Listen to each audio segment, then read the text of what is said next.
অনেকদিন ধরেই ভাবছিলাম দুপুরে একই রকম লাঞ্চ করছি বাড়িতে বানিয়ে বানিয়ে খেয়ে, তো বানাতে বানাতে আর খেতে খেতে আমি তো খুব বিরক্ত হয়ে গেছিলাম।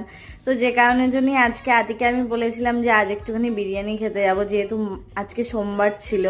তো সেই জন্যই সেই মতনই বিরিয়ানি টিরিয়ানি খেয়ে আমরা একটুখানি পার্কে ঘুরতে চলে গেছিলাম। অনেক দিন হয়ে গেছিল বেশ কোথাও ঘুরতে যাওয়া হয়নি।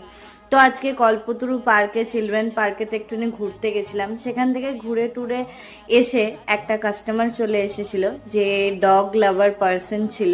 তো ডগেরই একটা ফেস, ল্যাব্রাডর ডগ আছে ওনার, তো সেটারই একটা ফেস বানাতে এসেছিল, যেটার আউটকামটা আমার শর্টসে চলে আসবে, আমি দিয়ে দেবো। তারপর একটুখানি আইসক্রিম খেয়ে আবার একটা কাস্টমার এসেছিল।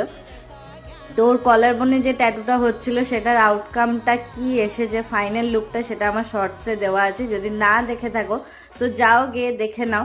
তারপরে আমি ডিনারেতে এখানেতে চাউমিন বানিয়ে